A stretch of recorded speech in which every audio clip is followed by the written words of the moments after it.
അപ്പോൾ ഗായ്സ് നമ്മളിന്ന് പൂടാൻ പോവാണ്. അപ്പോൾ നമ്മൾ ചാണകം തറയമേ നമ്മൾ തേച്ച് കൊടുത്തു കേട്ടോ. പിന്നെ ആ ഉണ്ടല്ല, ചാണകത്തിൻ്റെ ഉണ്ട, അതാണ് നടുക്കിൽ വെച്ച് കൊടുക്കുന്നത് കേട്ടോ. പിന്നെ ആ ഉണ്ടയിൽ നമ്മൾ മുക്കുറ്റിയും തുളസിയാണ് വെക്കാൻ പോണത് ആദ്യം തന്നെ. അപ്പോൾ ഞങ്ങളത് പൊട്ടിക്കാൻ വേണ്ടി പോയിട്ടാണ്. അവിടെ നിറയെ മറ്റേ മുള്ളിച്ചെടി ഉണ്ടല്ലോ, അതുണ്ട് കേട്ടോ. പിന്നെ ചെറിയൊരു തൈ തുളസി ഉണ്ടായിരുന്നു അവിടെ. അപ്പോൾ ഞങ്ങൾ അതിൽ നിന്ന് തുളസി കമ്പോടെ പൊട്ടിക്കുക, എന്നാലേ നമുക്ക് ആ ഉണ്ടയിൽ വെക്കാൻ പറ്റുള്ളൂ. അപ്പോൾ അതിന് വേണ്ടിയിട്ട് പൊട്ടിക്കുക കേട്ടോ. അപ്പോൾ അത് പൊട്ടിച്ച്, പിന്നെ ഒരു പേരറിയാത്ത പൂവ്, എനിക്കറിയില്ല ഇതിൻ്റെ പേര് കേട്ടോ. അപ്പം ഞാൻ പിന്നെ ആ ഉണ്ടയിൽ മുക്കുറ്റിയും തുളസിയും വെച്ച് കൊടുത്തു. പിന്നെ ഈ പേരറിയാത്ത പൂവുണ്ട് പറഞ്ഞില്ലോ, അത് വെച്ച് കൊടുത്തു കേട്ടോ. വട്ടത്തിൽ അതിൻ്റെ ചുറ്റും ഇങ്ങനെ വെച്ച് കൊടുക്കുന്നുണ്ട്, കണ്ടോ. ഞാനും വെച്ച് കൊടുക്കുന്നുണ്ട് കേട്ടോ. ഞാനും ശ്രീകുട്ടിയും നന്ദിയും കൂടിയിട്ടാണ് പൂക്കളിടുന്നത് കേട്ടോ. അപ്പോൾ അതൊക്കെ അവിടെ റെഡി ആയി വരുന്നുണ്ട്.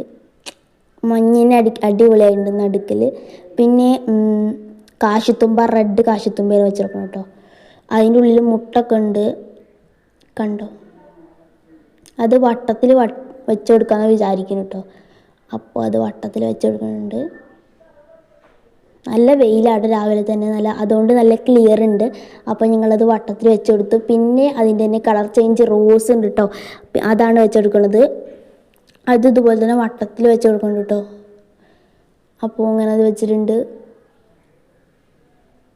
കണ്ടോ. പിന്നെ ഞങ്ങൾ ഇന്നലെ പൊട്ടിച്ച മറ്റേ കമ്മൽ പൂവ്, അതിൻ്റെ ഇതൾ മാത്രം എടുത്തിട്ട് ഇങ്ങനെ ഇട്ട് കൊടുക്കുക കേട്ടോ ചെയ്യണത്. അത് മറ്റേ വട്ടത്തിലിട്ട് കൊടുക്കുകയാണ്, നല്ല കട്ടിക്കിട്ട് കൊടുത്തിട്ടുണ്ട് കേട്ടോ. പിന്നെ ഞങ്ങൾ ചെമ്പരത്തിയാണ് വെച്ചെടുക്കുന്നത്. ചെമ്പരത്തിയൊക്കെ നന്ദ അവിടെ ഒട്ടിച്ച് കൊടുക്കുന്നുണ്ട് കേട്ടോ. പിന്നെ ഞങ്ങൾ എന്തിടുന്നു, പിന്നെയും കമ്മൽ പൂ ഇട്ട് കൊടുക്കുന്നുണ്ട്. പിന്നെ ചെമ്പരത്തി വെച്ച്, പിന്നെ ഞാൻ വയലറ്റ് പൂവുണ്ടല്ലോ അതും വെച്ചെടുത്തു.